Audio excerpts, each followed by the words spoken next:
It's time for Shakespeare here on Shakesyear. We are still working on Henry V, and today we are in the prologue of Act 2 as it is most commonly known, but it's really weird in the folio. This is still kind of part of Act 1, and Act 3 becomes Act 2. It's very strange.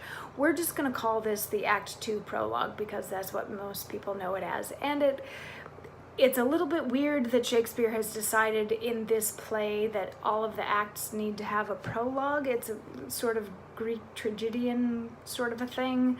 All of the prologue monologues are very expository and very transitionary, but they exist just, I guess he was trying something different with this play.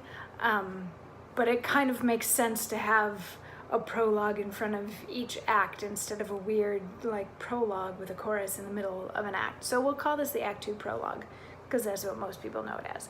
So yeah, it's gonna catch us up on most of the stuff that's going on. Yesterday we had Henry like determined to go to war at France because they sent him tennis balls to buy him off, and he's like, no. So this prologue comes out and says, now all the youth of England are on fire, and silken dalliance in the wardrobe lies. Now thrive the armorers, and honor's thought reigns solely in the breast of every man. They sell the pasture now to buy the horse, following the mirror of all Christian kings with winged heels as English Mercuries. For now sits expectation in the air, and hides a sword from hilts unto the point, with crowns, imperial crowns, and coronets promised to Harry and his followers.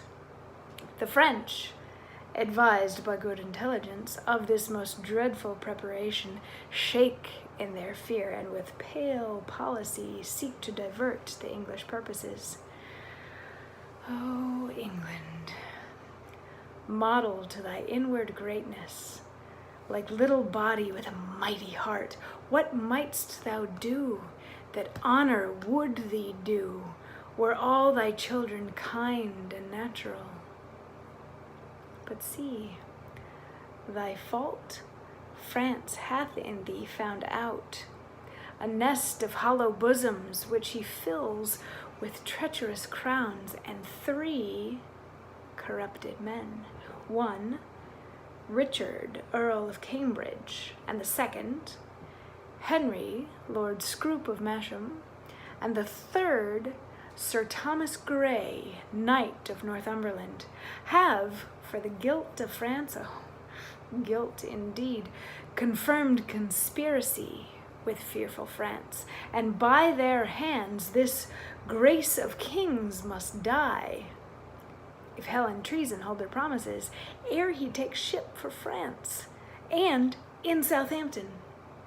Linger your patience on, and we'll digest the abuse of distance, force a play. The sum is paid, the traitors are agreed, the king is set from London, and the scene is now transported, Gentiles, to Southampton. There is the playhouse now, there must you sit, and thence to France shall we convey you safe and bring you back, charming the narrow seas to give you gentle pass, for if we may, we'll not offend one's stomach with our play. But till the king come forth, and not till then, unto Southampton do we shift our scene. So yeah, it's a very expository or expositionary piece saying, England is ready to go to war with France, and France thinks that they'll win, but England, oh England, you've got 3 traitors in your midst. This is an important bit. The Earl of Cambridge, Lord Scroop of Masham, and the Knight of Northumberland are now plotting to kill Henry V because they're being paid off by France to do so, because France doesn't want to have to deal with them. And so yeah, that's what's going on. That's what you need to know before the next scene begins. Oh, and by the way, we're in Southampton now. And tomorrow we'll get to find out what happens with these 3 traitors. I'll see you then for that.